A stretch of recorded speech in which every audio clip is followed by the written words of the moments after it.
I used to think love and comfort couldn't exist in the same room. I thought you had to choose, a warm heart or a warm house. Maybe that's why, when I met Daniel, I let myself believe that comfort could become love. I was 28, working 2 jobs, living in a tiny apartment with peeling paint and a broken heater. Every night, I told myself I was building a future, but it didn't feel like one. Then Daniel appeared like an answered prayer in an expensive suit. We met at the restaurant where I waited tables. He came in with 2 business partners, laughing in that easy way that rich men laugh when the world belongs to them. He ordered the most expensive wine and didn't look at the price once. When I brought it, our eyes met, and for a moment, I felt like he saw right through my exhaustion. After they left, he slipped me his card. "You have a smile that deserves better than this place," he said. I laughed politely, thinking it was just another rich man's line. But he called the next day. And the next. Our first date wasn't in a cafe or a park. It was on a yacht. He said he wanted to show me the view from the other side of the ocean. I remember standing there, the wind tangling my hair, watching the city lights disappear behind us. For the first time in years, I felt weightless. He listened. That's what surprised me. Most men wanted to impress me, he wanted to know me. Or maybe he was just very good at pretending. He asked about my childhood, my dreams, my fears. When I told him I grew up watching my parents fight over money, he reached across the table, took my hand, and said softly, "You'll never have to worry about that again." I wanted to believe him.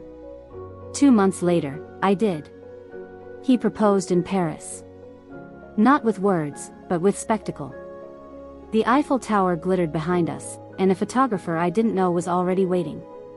He slid a diamond ring on my finger, big enough to blind me, maybe that was the point, and said, "Let me take care of you forever." I didn't cry. I smiled. The camera flashed. And in that light, I became someone else, someone who belonged to his world. Our wedding was the kind people post about and never forget. Crystal chandeliers, a garden of white roses, guests who wore perfume that cost more than my rent. My mother cried. My father whispered that I'd done well for myself. I thought so too. Daniel was generous. He bought me dresses I didn't ask for, cars I didn't need, and a mansion that felt more like a museum. I told my best friend Maya, "I think I'm the luckiest woman alive." She laughed softly. "Just don't forget what it feels like to earn something." I brushed it off. How could happiness feel wrong? At first, life with Daniel was a dream. Breakfasts by the pool, dinners under chandeliers. We traveled to places I'd only seen in magazines. He introduced me to people who spoke in deals and numbers, and every time they asked what I did, he'd answer before I could, "She doesn't need to work." It sounded romantic, the first few times. Then, slowly, it began to sound like a warning. He hated when I used my old phone. He said, "It looks cheap on you," and replaced it with the newest model. He told me I didn't have to cook or clean or even shop, everything would be done for me. At first, I felt like a queen. Then I realized queens still have choices. I didn't. The mansion had more cameras than windows. He said it was for security. "You'll thank me if something happens," he'd say. But what could happen in a house where every move was already being watched? One afternoon, I tried to visit Maya. I missed her laugh, her small apartment, her freedom. When I told Daniel, he smiled, but his eyes didn't. "You don't need to mix with people from that old life," he said gently. "They'll only remind you of struggle." He wasn't wrong, but he wasn't right either. I went anyway. When I came back, he didn't yell. He just looked at me in silence. That night, my phone disappeared. He told me later it was being fixed. It never came back. Time passed strangely in that house. Days blurred into each other. I woke up surrounded by marble and silence. Sometimes I'd walk through the halls just to hear my own footsteps. When Daniel was home, I smiled. When he wasn't, I stared at the walls and wondered who I had become. The staff spoke only when spoken to. Even they seemed afraid of him. Once, I overheard the maid whisper to the driver, "Madam used to laugh. Now she only smiles for the cameras." I pretended not to hear. One evening, Daniel came home early. "I have a surprise," he said. I followed him to the living room, where a huge portrait of me hung above the fireplace. I was wearing a gown he had chosen, painted by an artist I'd never met. "You're mine forever now," he said softly. I smiled because I didn't know what else to do. But that night, I couldn't sleep. I stared at that painting and felt like the woman in it had replaced me. When my mother called the next morning, Daniel answered. "She's resting," he said, and hung up. He told me later that I needed peace, that people from my past didn't understand our life. Our life. It sounded so small when he said it. The first time he raised his voice, it was about a necklace. I had misplaced it, or maybe someone took it, I'll never know. He slammed the drawer shut, the sound echoing through the house. "Do you have any idea how much that cost?" he hissed. I said, "I'm sorry, I'll find it." He stared at me, eyes cold. "It's not the money, it's the carelessness. You act like nothing matters." But everything mattered, except me. After that day, the house didn't feel like home anymore. It felt like a stage. Every smile rehearsed, every word measured. Sometimes I'd stand in front of the mirror and whisper, "You wanted this. Remember?" I did. I just didn't know what this would feel like. Weeks later, I found the necklace, inside one of his desk drawers. I stared at it for a long time, realizing what that meant. It wasn't about the jewelry. It was about control. That night, I didn't sleep. I sat by the window, watching the rain hit the glass, and whispered, maybe love shouldn't feel like a secret. The next morning, Daniel handed me a set of keys to a new car. "Let's forget last night," he said, smiling. His apologies always came wrapped in gifts. And every time I accepted one, I lost another piece of myself. I used to think silence meant peace. But silence in Daniel's house was heavy. It sat in the air like dust, settling on every thought I wasn't allowed to say. I told myself I was happy because it was easier than admitting I was scared. Every morning, the staff laid out my clothes, dresses I hadn't chosen, shoes that fit perfectly but didn't feel like mine. I'd sit in front of the mirror, staring at my reflection until the woman looking back felt like a stranger. Then I'd smile, because that's what Daniel liked. He was a man of routines. Breakfast at 7, meetings by 9, dinner at 8. Every moment of his day planned. Every moment of mine, managed. I remember one morning, I tried to cook breakfast myself. The kitchen smelled like toast and coffee, and for the first time, I felt normal again. When Daniel came downstairs, he looked confused. "What's all this?" he asked. "I wanted to make something for you," I said, smiling. He sat down, looked at the plate, and sighed. "That's sweet, but the chef handles this. You don't have to play house." I said softly, "I miss doing things." He smiled, but there was no warmth in it. "You have everything people dream of. Don't ruin it trying to be ordinary." Ordinary. That word stayed with me. Because I was no longer allowed to be it. He started traveling more often, and when he was gone, I wandered through rooms filled with things I didn't buy and memories that weren't mine. Sometimes, I'd sneak into the garden after midnight. The guards pretended not to see me. I'd walk barefoot on the grass, close my eyes, and remember what rain used to feel like. The world outside those gates felt like another life.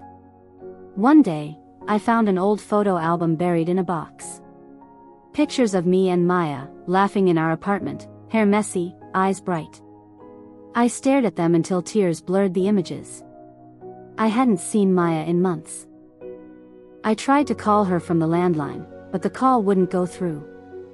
When I asked Daniel later, he said, "The line's private now. Too many unnecessary calls." I didn't ask again. A few weeks later, we attended a charity gala. Everyone smiled at us, the perfect couple. Cameras flashed, people whispered, "She's so lucky." I laughed at the right moments, held his hand, and played my part. But when one of the guests, a woman in a red gown, asked me, "What do you do, dear?" I hesitated. I wanted to say, "I used to be a writer." Instead, I said what Daniel always told me to, "I take care of our home." She smiled politely. But I saw it in her eyes, pity. And it burned. That night, when we got home, I asked Daniel, "Why do you never let me answer for myself?" He poured himself a drink. "Because sometimes your answers don't fit the image," he said calmly. I felt something snap inside me. "Am I part of your image?" He looked at me, unbothered. "Of course you are. You make me look complete." I didn't speak. Because for the first time, I understood, I wasn't his wife. I was his reflection. From that night on, I started noticing things I hadn't before. The way the staff went silent when I entered a room. The way Daniel's assistant looked at me with sympathy. The way his driver flinched when Daniel raised his voice. One afternoon, I overheard a conversation between Daniel and his lawyer. "She doesn't need access to the accounts," Daniel said. "I'll handle everything." The lawyer hesitated. "Legally, she has rights." Daniel's tone turned sharp. "She has everything she needs. Let's not complicate things." I walked away before they saw me. My hands were shaking. Everything she needs. That night, I opened my wardrobe. Hundreds of dresses, shelves of designer shoes, jewelry boxes stacked like treasure, all of it glittering, all of it meaningless. I felt small. Invisible. Owned. When Daniel returned from another business trip, I told him I wanted to visit my parents. His face hardened. "They don't need to see you like this." "Like what?" I asked. "Like you don't appreciate what you have." I stared at him, and for the first time, I didn't look away. "You're afraid they'll remind me who I am." His jaw tightened. "Don't start this again." He left the room. I stayed standing, my heart pounding, my reflection staring back from the glass window, a woman draped in gold, drowning in silence. Days passed. The mansion grew colder. I stopped dressing up. Stopped smiling. When Daniel noticed, he called a doctor. The man prescribed pills. "For your nerves," he said kindly, though I saw the fear in his eyes too. One morning, I woke up to find my car keys gone. When I asked, Daniel said, "You don't need to go anywhere. Everything you need is right here." That night, I cried quietly into my pillow. Not because of what I'd lost, but because I couldn't remember the last time anyone asked me what I wanted. I started writing again. Secretly. Little pieces of my thoughts on scraps of paper hidden in books. Words became my rebellion. One evening, while Daniel was out, I went to the library. The maid was dusting the shelves. She looked at me nervously and whispered, "Madam. I used to work for him before. You should be careful." My heart stopped. "What do you mean?" She looked toward the door, then back at me. "The last woman, she left suddenly. We were told not to ask." Before I could say anything, Daniel's voice echoed through the hall. "What are you two whispering about?" The maid froze. I forced a smile. She was just helping me find a book. He didn't believe me. I could see it in his eyes. That night, the maid was gone. When I asked where she went, Daniel said, "She wasn't a good fit." Something inside me broke quietly. I stopped eating dinners with him. Stopped pretending. When he smiled, I looked away. When he spoke, I heard the chains in his words. One night, he said, "You're different lately." I said, "Maybe I'm finally seeing clearly." His smile faded. "Careful, love. You're starting to sound ungrateful." Ungrateful. That word again. Like my entire existence was a favor. Later that night, I stood by the window, staring at the city lights in the distance. Somewhere out there, people were living freely. Laughing, fighting, dreaming. And I was here, in a mansion worth millions, feeling poorer than I ever had. I whispered to myself, I traded peace for comfort, and lost both. That's when I decided, I had to leave. The night I decided to leave, the house felt different. Quieter than usual, heavier. The walls seemed to listen. I waited until Daniel's breathing deepened beside me, slow and even. Then I slipped out of bed and tiptoed into the hallway. Every step echoed. Even the floor seemed to betray me. I went to the study where he kept his files. The door was locked, of course, but Daniel trusted his security system more than his instincts. The code was written on a small paper taped beneath the desk drawer. I'd seen him check it once. My hands trembled as I typed the numbers. 0412, his birthday. The door clicked open. Inside, the air was cold. Papers stacked neatly, ledgers, sealed envelopes. His laptop sat on the desk, still glowing. I sat down, whispering to myself, "You have 5 minutes." His email was open. And there, in the middle of the screen, I saw something that froze me, a message thread labeled, "Prenup Review, Control Clauses." My heart hammered. I clicked. The first email was from his lawyer, dated a week before our wedding. Confirmed. She will have no legal rights to joint assets under current jurisdiction unless otherwise amended by your approval. The next reply was from Daniel. Perfect. She won't need to know. I stared at those words until the letters blurred. He hadn't just taken my freedom, he had erased my safety. Everything I thought I owned was his. Even me. I scrolled further. There were messages to a private investigator, a security team, even the staff. Notes about my routines, my calls, my habits. One line read, "Ensure she doesn't leave without notice again." That was the moment I realized, he wasn't protecting me. He was containing me. I backed away from the desk, heart racing. I wanted to scream, but the silence swallowed everything. I turned toward the window, my reflection ghostly in the glass. The woman staring back wasn't me anymore. I whispered, "What did you do to me, Daniel?" Then, from behind me, his voice. Calm, controlled, terrifying. Looking for something? I froze. He stood in the doorway, his hand in his pocket, eyes unreadable. "You shouldn't be in here." I turned slowly. I wanted to see who I married. He sighed, as if I were a child throwing a tantrum. "You married a man who gave you the world." "No," I said quietly. "I married a man who took mine away." Something flickered in his expression. "You're upset.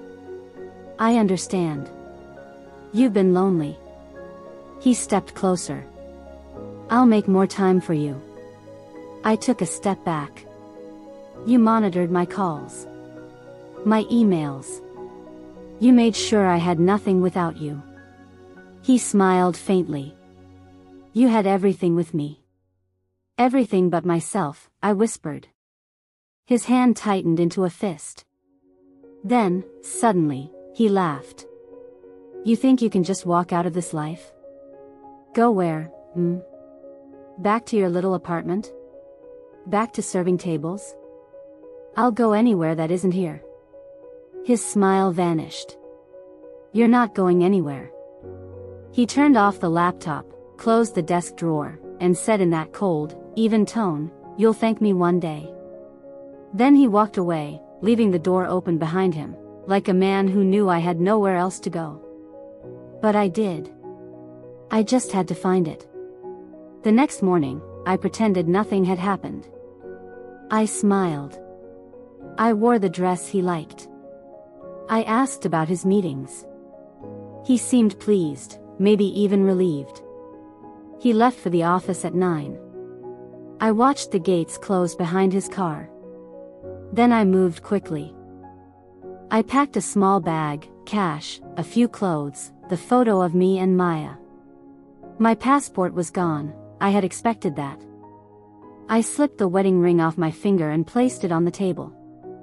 It looked too heavy for what it meant. I went to the garage. Every car needed a code to start. But I remembered the gardener's truck, old, manual, always parked near the back fence. When I stepped outside, the guard by the gate nodded politely. "Going somewhere, madam?"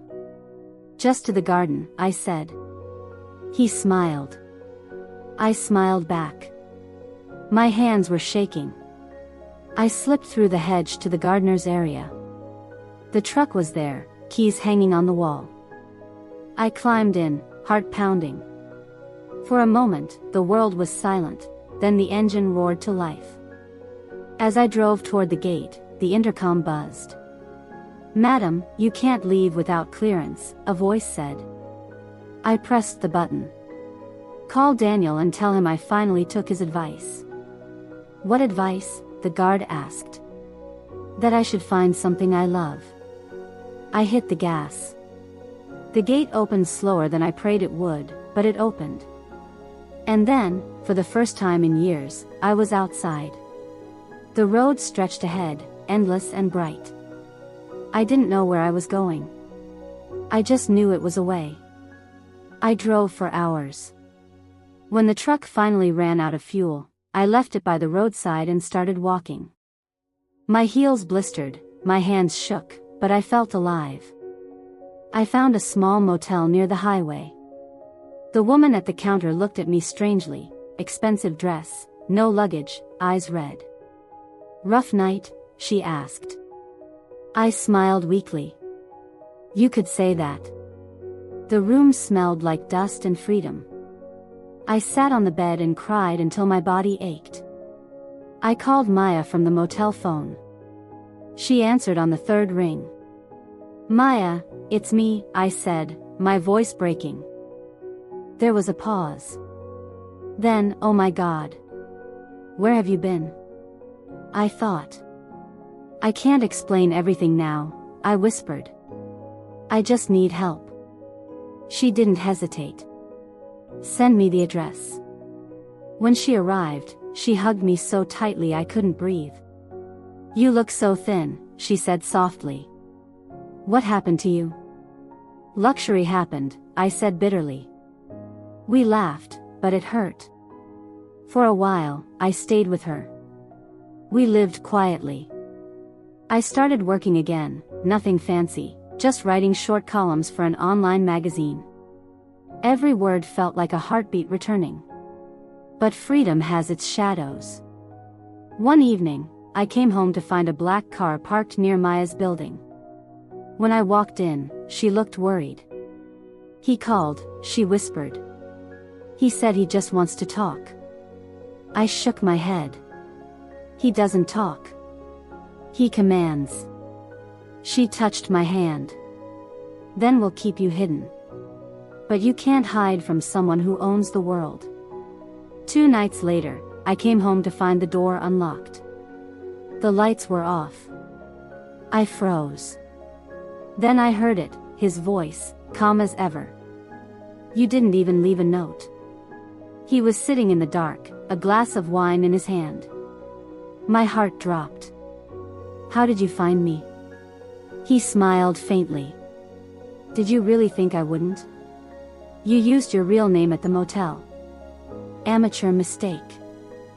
I stepped back. "Stay away from me." He stood slowly. "I didn't come to hurt you. I came to bring you home. I'm not going back." He sighed. "You'll regret this. Out there, no one will care for you like I did." "That's the point," I said quietly. I don't want to be cared for. I want to live. He stared at me for a long moment, then said softly, "You'll come back eventually. People like you always do." And then he left. The next morning, I filed for separation. He tried everything, lawyers, threats, charm. But I had something stronger now, proof. The emails, the documents, copies I had taken on a flash drive that night. It wasn't easy. It took months. He fought dirty. But eventually, the courts saw through him. I walked out with nothing but my name, and that was everything. I moved into a small apartment again. I started writing full-time. I wrote about love, about freedom, about the price of comfort. One day, I published an essay titled, "The House That Money Built." It went viral. A producer reached out, asking if I'd consider turning it into a series. I laughed. "Maybe someday," I said. Now, every morning, I make my own coffee. I open the window and feel the air on my face. It smells like life, raw, unpredictable, beautiful. Sometimes, when I see a black car pass by, my heart skips. But then I remind myself, I'm not her anymore. I'm not the woman who smiled for cameras and cried in silence. I'm the woman who walked out of a golden cage. I didn't marry a billionaire for comfort. I married him to learn that money can buy walls, but never peace. And now, when I lie in my small bed under soft light, I finally understand something he never did. You can lose everything and still have everything that matters. It took a long time for life to feel quiet again. Not empty, quiet. In the first weeks after the court papers were signed, I didn't celebrate. I just slept. I'd wake up with the sunlight on my face and think, no one owns this morning but me. Money was tight. I learned to count again, count coins, count blessings. I rented a single-room flat above a flower shop. The walls smelled of lavender and dust, and sometimes the pipes groaned at night, but it was mine.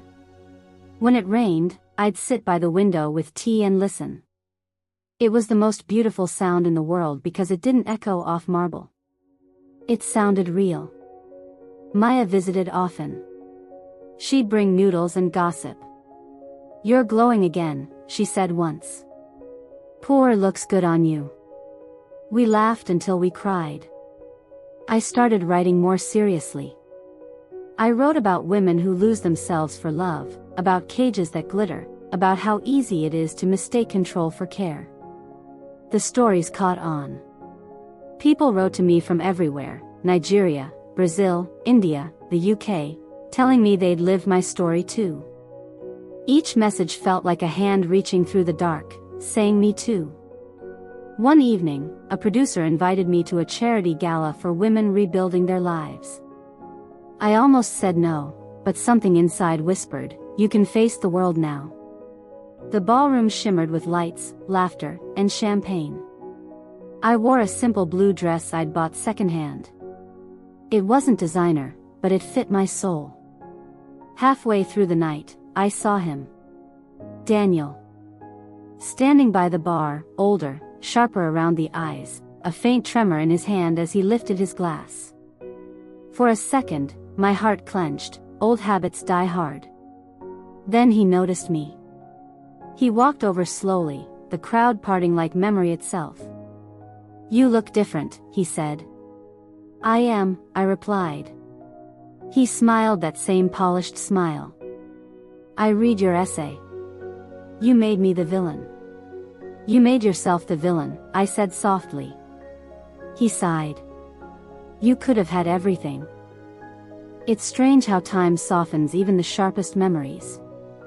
When I think about those years now, they don't hurt the way they used to. They feel distant, like a story I once told too many times and finally ran out of tears for. It's been 5 years since the day I left Daniel. Sometimes I forget the sound of his voice.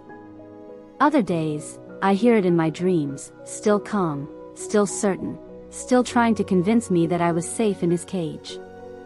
But dreams fade with morning light. And every dawn feels like proof that I made it out alive. I teach writing classes now. Small groups, mostly women. Some young, some old, all carrying invisible bruises on their hearts. We sit in a circle with notebooks and coffee that's always too bitter. I tell them that stories are not about what we lose, but about what we survive. Last week, one of my students asked, "Do you ever miss him?" I thought about it. "No," I said quietly, "but sometimes I miss the person I was before I met him, the one who still believed love could fix loneliness." She nodded, and we didn't need to say anything else. When I walk home after class, I take the long way through the park. The trees are taller now, or maybe I just see them differently. I stop sometimes to watch couples walking hand in hand. I don't envy them. I just hope they're kind to each other. At home, I live simply. One shelf of books, one soft couch, one cat named Luna who adopted me rather than the other way around. The place smells of lavender and paper. I write late into the night, the city humming outside like a heartbeat. People still write to me. Letters, emails, messages that start with "I read your story." Some tell me they left too, not just marriages, but jobs, homes, lives that looked good on paper but starved them quietly. I read every message. Some nights, I cry for strangers I'll never meet. But mostly, I feel proud. Because if my pain became a map for someone else's escape, then maybe it wasn't wasted.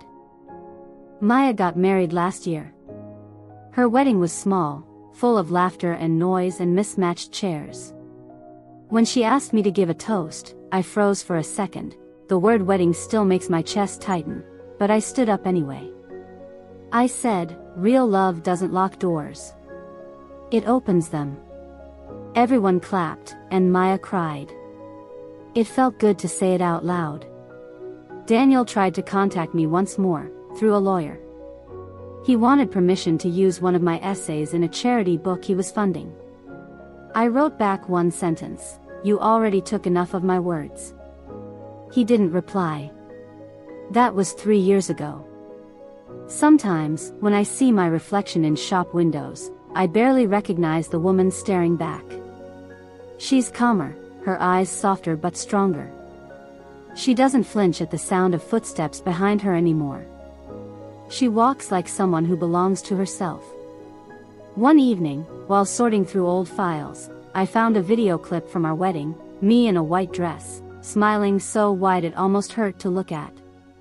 For a moment, I wanted to delete it. But I didn't. I kept it. Because that girl wasn't stupid. She was hopeful.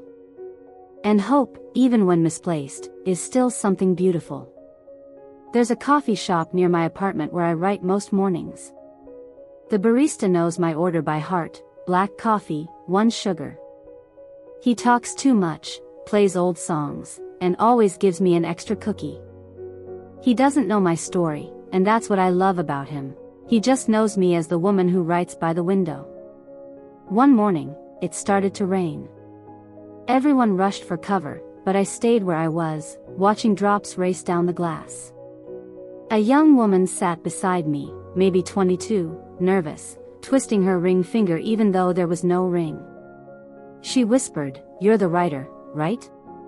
The one who wrote The House That Money Built?" I nodded. She hesitated, then said, "I'm in something like that now. Not as bad, not yet. But he doesn't like when I see my friends. He says it's love." I turned to her. "Then you already know it isn't." She looked down, tears catching the light. "I don't know how to leave." "You don't have to today," I said gently. "But start by remembering who you were before him. That's where the door begins." She smiled weakly. We sat in silence as the rain softened. When she left, she said, "Thank you." After she was gone, I looked at the empty chair and whispered, "You'll make it." That night, I wrote again. This time not about pain, but about healing, slow, messy, miraculous healing that doesn't make headlines but saves lives quietly. I wrote, "Luxury can buy you silence, but freedom teaches you to sing." I closed the notebook and leaned back, the city humming outside. I realized then that peace isn't a place, it's a decision you keep making, over and over, every day. Maybe I'll fall in love again someday. Maybe not. But if I do, it won't be with someone who dazzles me. It'll be with someone who listens. Someone who makes coffee on rainy mornings and asks about my writing. Someone who leaves the door unlocked because trust is the only lock that works. Before bed, I light a candle. I whisper a small prayer, not for riches, not for love, but for courage. Courage to stay free, even when the world promises comfort at the cost of myself. I lie down, close my eyes, and breathe. The air smells of rain and ink. My cat curls at my feet. Somewhere in the dark, I hear my own voice again, steady, certain. I say to her, the woman I used to be, the one who once thought a diamond could fix an empty heart. It's over. We're safe now. And for the first time in a long time, I believe it. If you're hearing my story, I want you to know something before anything else. You're not foolish for wanting love. You're not weak for wanting comfort. And you're not broken for mistaking control for care. I did too. I thought safety meant staying quiet, that love meant surrender, that comfort meant peace. I thought if I gave enough, he'd finally see me.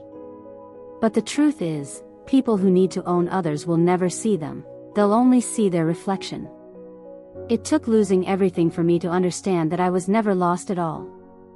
I was right there, waiting, buried under years of pretending. I remember the first morning after I left him. The light hurt my eyes. I didn't have makeup, or jewelry, or even breakfast. But I stood by the window and watched the world wake up, and for the first time in so long, I didn't feel small. I felt free. Freedom doesn't arrive like a miracle.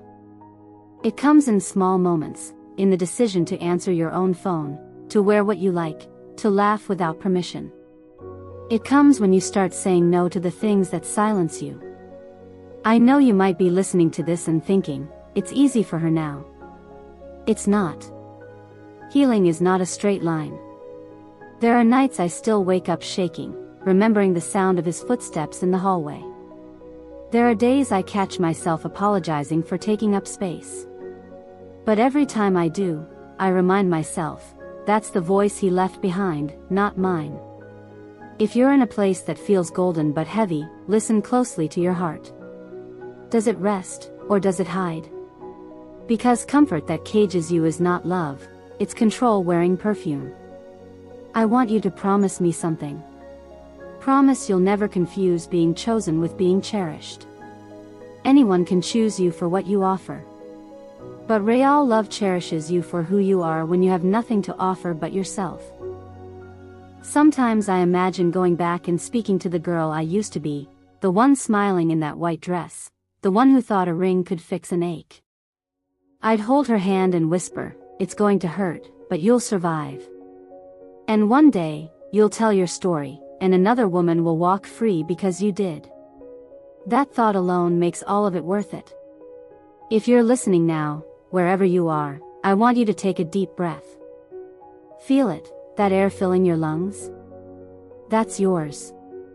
No one can own it. Not a man, not a promise, not a house with golden walls. That breath belongs to you.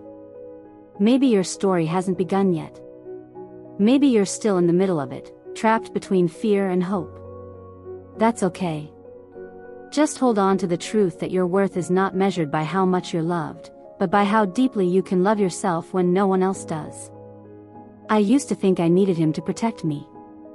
Now I know protection isn't someone building walls around you, it's learning to stand so strong that no one can ever build them again. So tonight, when you lie in bed, if you feel the weight of choices you wish you hadn't made, remember this: gold fades, diamonds dull, but freedom shines quietly forever. If I could leave you with just one sentence, it would be this. Don't trade your peace for comfort. The price is too high, and you're worth too much. I'm still learning, still healing, still growing. But every morning when the sun touches my face, I whisper the same prayer, gratitude.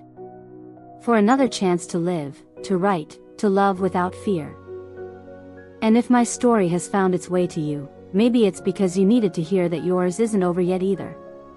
Thank you for listening. Thank you for staying. And thank you for believing that the softest voice can still tell the strongest story.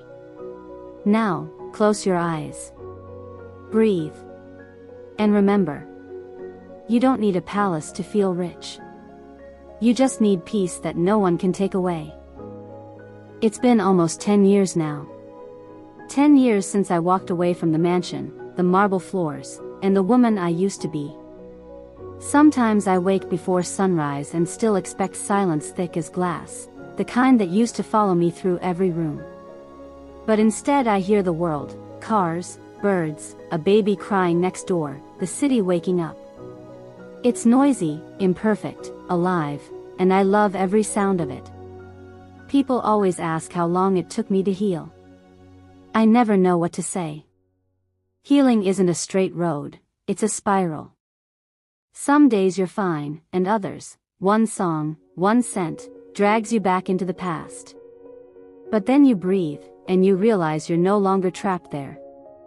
The memory doesn't own you anymore. I built a small foundation for women finding their voices again. We call it Second Morning. We teach writing, self-care, and financial independence, the 3 things that saved me.